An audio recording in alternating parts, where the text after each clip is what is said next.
लंका में महाबलीशाली मेघनाद के साथ बड़ा ही भीषण युद्ध चला। अंत में मेघनाद मर गया। रावण, जो अब तक मद में चूर था, राम सेना खास तौर पर लक्ष्मण का पराक्रम सुनकर थोड़ा तनाव में आ गई।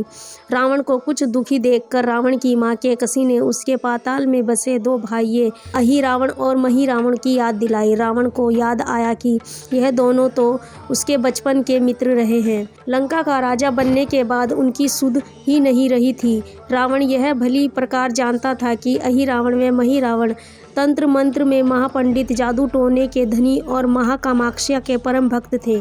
रावण ने उन्हें बुला भेजा और कहा कि वह अपने छल बल कौशल से श्री राम व लक्ष्मण का सफाया कर दे। यह बात दूतों के जरिए विभीषण को पता लग गई। युद्ध में अहिरावण व महिरावण जैसे पराक्रमशाली भी शामिल होने से विभीषण की चिंता बढ़ गई। विभीषण को लगा कि भगवान श्री राम और लक्ष्मण की सुरक्षा व्यवस्था कड़ी करनी पड़ेगी। इसके लिए उन्हें सबसे बेहतर लगा कि इसका जिम्मा परम वीर हनुमान जी को सौंप दिया जाए। राम लक्ष्मण की कुटिया लंका में सुमेरु पर्वत पर बनी थी। हनुमान जी ने भगवान श्री राम की कुटिया के चारों ओर एक सुरक्षा घेरा खींच दिया। कोई जादू टोना, तंत्र मंत्र का असर या मायावी राक्षस इसके भीतर नहीं घुस सकता था। अहिरावण व महिरावण श्री राम और लक्ष्मण को मारने उनकी कुटिया तक पहुंचे, पर इस सुरक्षा के घेरे के आगे उनकी एक ना चली, असफल रहे। ऐसे में उन्होंने एक चाल चली। महिरावण विभीषण का रूप धारण कर कुटिया में घुस गया। रावण व लक्ष्मण पत्थर की सपाट शिला पर गहरी नींद सो रहे थे। दोनों राक्षसों ने बिना आहट के शिला समेत दोनों भाइयों को उठा लिया और अपने निवास पाताल की ओर ले चले। विभीषण लगातार सतर्क थे। उन्हें कुछ देर में ही पता चल गया कि कोई अनहोनी घट चुकी है। विभीषण को महिरावण पर शक हुआ। उन्होंने राम लक्ष्मण की जान की चिंता सताने लगी।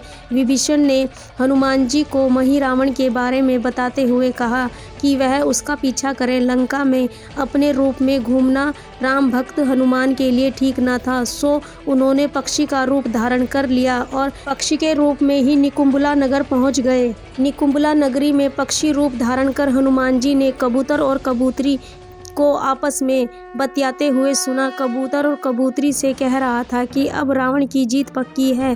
अहिरावण व महिरावण राम लक्ष्मण को बलि चढ़ा देंगे, बस सारा युद्ध समाप्त। कबूतर की बात सुन से ही हनुमान बजरंगी को पता चल गया कि दोनों राक्षस राम लक्ष्मण को सोते ही उठाकर कामाक्षा देवी को बलि चढ़ाने पाताल लोक ले गए हैं। हनुमान जी वायु की वेग से सरातल की ओर बढ़े और वहां तुरंत पहुंच गए। हनुमान जी को सरातल में प्रवेश द्वार पर एक अद्भुत पहरेदार मिला। इसका आधा शरीर वानर और आधा शरीर मछली का था। उसने हनुमान जी को पाताल में प्रवेश से रोक दिया। द्वारपाल हनुमान जी से बोला, मुझे परास्त किए बिना तुम्हारा भीतर जाना असंभव है। दोनों में लड़ाई ठन गई। हनुमान जी की आशा से विपरीत यह बड़ा ही बलशाली और कुशल योद्धा निकला।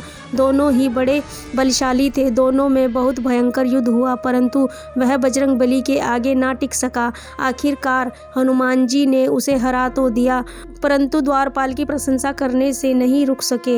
हनुमान जी ने उस वीर से पूछा कि वीर, तुम अपना परिचय दो। तुम्हारा स्वरूप भी कुछ ऐसा है कि उससे कौतूहल हो रहा है। उस वीर ने उत्तर दिया, मैं हनुमान जी का पुत्र हूँ और एक मछली से पैदा हुआ हूँ। मेरा नाम मकरध्वज है। हनुमान जी ने यह सुना तो वह आश्चर्य में पड़ गए। वह वीर की बात सुनने लगे।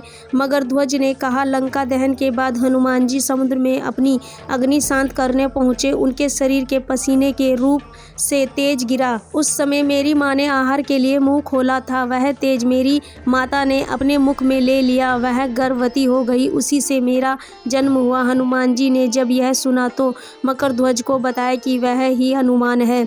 मकरध्वज ने हनुमान जी की चरण स्पर्श किए और हनुमान जी ने भी अपने बेटे को गले से लगा लिया और वहां जाने का पूरा कारण बताया। उन्होंने अपने पुत्र से कहा कि अपनी पिता के स्वामी की रक्षा में सहायता करो।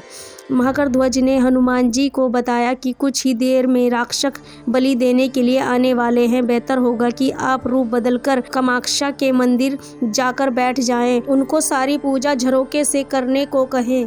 हनुमान जी पहले तो मधुमक्खी का वेश धारण कर माँ कामाक्षा के मंदिर में घुस गए। हनुमान जी ने माँ कामाक्षा को नमस्कार कर सफलता की कामना की और फिर पूछा, हे माँ, क्या आप वास्तव में श्री राम जी और लक्ष्मण जी की बलि चाहती हैं? हनुमान जी के प्रश्न पर माँ कामाक्षा ने उत्तर दिया कि मैं तो दुष्ट अहिरावण व महिरावण की बलि चाहती हूँ। ये दोनों मेरे भक्त तो हैं पर अधर्मी और अत्याचारी भी हैं।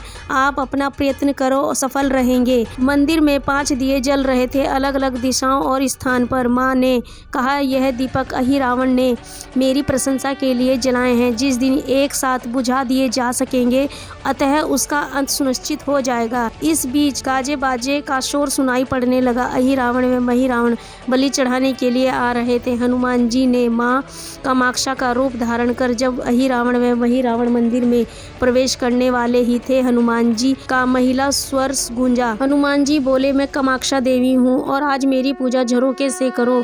झरोके से पूजा आरंभ हुई। ढेर सारा चढ़ावा माँ कामाक्षा को झरोके से चढ़ाया जाने लगा। अंत में बंधक बलि के रूप में राम लक्ष्मण को भी उसी से डाला गया। दोनों बंधन में बेहोश थे। हनुमान जी ने तुरंत ही उनका बंधन मुक्त किया। अब पाताल लोक से निकलने की बारी थी, पर उससे पहले माँ कामाक्षा के सामने अहिरावण व महिरावण की बलि देकर उनकी इच्छा पूरी करना था और दोनों राक्षसों को उनके किए की सजा देना शेष था। अब हनुमान जी ने मकरध्वज को कहा कि वह सचेत अवस्था में लेटे हुए भगवान राम और लक्ष्मण का खास ख्याल रखे और उनके साथ मिलकर दोनों राक्षसों के खिलाफ युद्ध छेड़ दिया। पर यह युद्ध आसान न था। अहिरावण व महिरावण बड़ी मुश्किल से मरते तो फिर 5-5 के रूप में जिंदा हो जाते। इस विकट स्थिति में मकरध्वज ने बताया कि अहिरावण की एक पत्नी नागकन्या है। अहिरावण उसे जबरदस्ती अपने पास रखा है। वह भी उसे पसंद नहीं करती, मन मारकर उसके साथ रह रही है। वही अहिरावण के राज जानती होगी। उससे उसकी मौत का उपाय पूछा जाए। आप उसके पास जाएं और सहायता मांगे। मकरध्वज ने राक्षसों को युद्ध में उलझाए रखा और उधर हनुमान जी अहिरावण की पत्नी के पास पहुंचे। नागकन्या ने उन्हें कहा कि यदि मैं अहिरावण की मृत्यु का भेद बता दूं तो क्या तुम मुझे चंगुल से उसके छुटा दोगे? हम उसे मारकर तुम्हें उसके चंगुल से मुक्ति दिला देंगे। अहिरावण की पत्नी ने कहा, मेरा नाम चित्रसेन है। मैं भगवान विष्णु की भक्त हूँ। मेरे रूप पर अहिरावण मर मिटा और मेरा अपहरण कर मुझे कैद कर लिया, पर मैं उसे नहीं चाहती। लेकिन मैं अहिरावण का भेद तभी बताऊंगी जब मेरी इच्छा पूरी की जाएगी। हनुमान जी ने अहिरावण की पत्नी नागकन्या चित्रसेन से पूछा कि आप अहिरावण की मृत्यु का रहस्य बताने के बदले क्या चाहती हो? आप मुझे अपनी शर्त बताएं, मैं आपकी शर्त जरूर पूरी करूंगा। चित्रसेन ने कहा, दुर्भाग्य से अहिरावण जैसा असुर मुझे हार लाया। इससे मेरा जीवन खराब हो गया। मैं अपने दुर्भाग्य को सौभाग्य में बदलना चाहती हूँ। अगर आप मेरा विवाह श्री राम से करवाने का वचन दे तो मैं अहिरावण का वध करने का रहस्य बताऊंगी। हनुमान जी सोच में पड़ गए। श्री राम तो एक पत्नी निष्ठा हैं। अपनी धर्म पत्नी देवी सीता को मुक्त कराने के लिए असुरों से युद्ध कर रहे हैं। वह किसी और से विवाह की बात तो कभी ना स्वीकार करेंगे। मैं कैसे वचन दे सकता हूँ? हनुमान जी सोचने लगे कि यदि समय पर उचित निर्णय ना लिया तो स्वामी के प्राण संकट में हैं। असमंजस्य की स्थिति में बेचैन हनुमान जी ने ऐसी राह निकाली, सांप भी मर जाए और लाठी भी ना टूटे। हनुमान जी ने बोले, तुम्हारी शर्त स्वीकार है, पर हमारी एक शर्त यह है, विवाह तभी होगा जब तुम्हारे साथ भगवान श्री राम पलंग पर आसीन होंगे। वह सही सलामत रहना चाहिए। यदि वह टूटा तो इसे अपशगुन मानकर वचन से पीछे हट जाऊंगा। जब महाकाव्य अहिरावण के बैठने से पलंग नहीं टूटा तो भला श्री राम के बैठने से कैसे टूटेगा? यह सोचकर चित्रसेन तैयार हो गई और उसने अहिरावण समेत सभी राक्षसों का अंत का भेद बता दिया। चित्रसेन ने कहा, दोनों राक्षसों के बचपन की बात है कि दोनों के कुछ शरारती राक्षसों मित्रों ने कहीं से एक भीमरी को पकड़ लिया। मनोरंजन के लिए वह उसे भीमरी को बार बार पंखों से छेद रहे थे। भीमरी असाधारण भीमरी ना थी, वह भी बहुत मायावी थी, किंतु किसी कारण वह पकड़ में आ गई। भीमरी की पीड़ा सुनकर अहिरावण व महिरावण को दया आ गई। अपने मित्रों से लड़कर उसे छुटा दिया। मायावी भीमरी का पति भी अपनी पत्नी की पीड़ा सुनकर आया। अपनी पत्नी की पीड़ा से मुक्ति से प्रसन्न होकर उस भंवरे ने वचन दिया था कि तुम्हारा उपकार का बदला हम सभी भंवरे जाति मिलकर चुकाएंगे। यह भंवरे अधिकतर उसके शयन कक्ष के आसपास रहते हैं। यह सब भारी संख्या में हैं। दोनों राक्षसों को जब भी मारने का प्रयत्न हुआ है और यह मरने को हो जाते हैं तब भंवरा उनके मुख में एक बूंद अमृत डाल देता है। उस अमृत के कारण दोनों राक्षस मरकर भी जिंदा हो जाते हैं। इनके कई कई रूप उसी अमृत के कारण हैं। इनकी जितनी बार फिर से जीवन दिया जाता है उतने ही नए रूप बन जाते हैं। इसीलिए आपको पहले इन भंवरों को मारना होगा। हनुमान जी रहस्य जानकर लौटे। मकरध्वज ने अहिरावण से युद्ध में उलझा रखा था और हनुमान जी ने भंवरों का खत्म करना शुरू कर दिया। आखिर वह हनुमान जी के सामने कहाँ तक टिकते। जब सारे भंवरे खत्म हो गए, केवल एक बचा। वह हनुमान जी के चरणों में लौट गया। उसने हनुमान जी से अपने प्राणों की रक्षा की याचना की। हनुमान जी पसीज गए। उन्होंने उसे क्षमा करते हुए एक काम सौंपा। हनुमान जी बोले, मैं तुम्हारे प्राण दान देता हूँ, पर एक शर्त पर। यह तुम यहाँ से तुरंत चले जाओ और अहिरावण की पत्नी के पलंग की पट्टी में घुसकर जल्दी से जल्दी उसे पूरी तरह खोखला बना दे। भंवरा तत्काल चित्रसेन के पलंग की पट्टी में घुसने के लिए प्रस्थान कर गया। इधर अहिरावण में महिरावण को अपने चमत्कार के विलुप्त होने से बहुत ही अचरज हुआ। उन्होंने मायावी युद्ध जारी रखा। भंवरों को हनुमान जी ने समाप्त कर दिया। हनुमान जी और मकरध्वज के हाथों अहिरावण में महिरावण का अंत नहीं हो पा रहा था। यह देखकर हनुमान जी कुछ चिंतित हुए। फिर उन्होंने कामाक्षा देवी का वचन याद आया। देवी ने बताया था कि अहिरावण की सिद्धि जब 5 दिए एक साथ बुझेंगे तब नए नए रूप धारण करने में असमर्थ होंगे और उनका वध हो सकेगा। इसके बाद हनुमान जी ने अपने 5 मुखों द्वारा एक साथ 5 दीपक बुझा दिए। अब उनके बार बार पैदा होने और लंबे समय तक जिंदा रहने की सारी आशंकाएं समाप्त हो गई। हनुमान जी और मकरध्वज के हाथों शीघ्र ही दोनों राक्षस मर गए। इसके बाद उन्हें श्री राम और लक्ष्मण जी की मूर्छा दूर करने के लिए उपाय किए। दोनों भाई होश में आ गए। चित्रसेन भी वहां आ गई। हनुमान जी ने कहा, प्रभु, अब आप अहिरावण और महिरावण के छल से बंधन से मुक्त हो गए हैं, पर इसके लिए हमने नाग कन्या की सहायता लेनी पड़ी। अहिरावण इसे बल से पूर्वक उठा लाया था। वह आपसे विवाह करना चाहती है।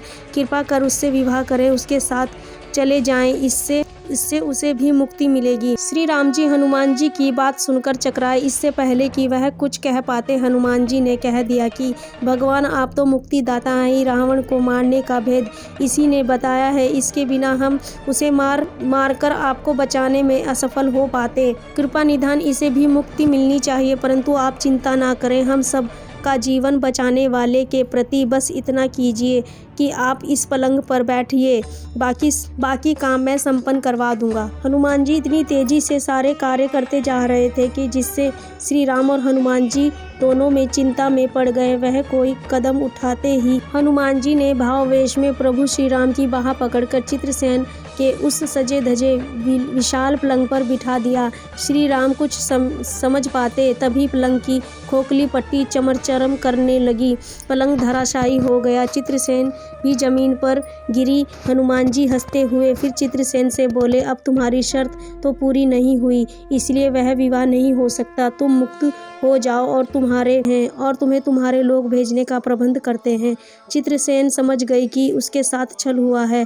उसने कहा कि उसके साथ छल हुआ है। मर्यादा पुरुषोत्तम के सेवक उसके सामने किसी के साथ छल करे, यह तो बहुत ही अनुचित है। मैं हनुमान जी को श्राप दूंगी। चित्रसेन हनुमान जी को श्राप देने ही जा रही थी कि श्री राम का सम्मोहन भंग हुआ। वह इस पूरे नाटक को समझ गए। उन्होंने चित्रसेन को समझाया, मैं एक पत्नी धर्म में बंधा होने के कारण संकल्प में लिया है, इसलिए हनुमान जी को यह करना पड़ा। उन्हें क्षमा कर। इस प्रकार चित्रसेन ने उन्हें माफ कर दिया और श्री राम और लक्ष्मण, मकरध्वज हनुमान जी सहित वापस लंका सुमेरु पर्वत पर लौट आए।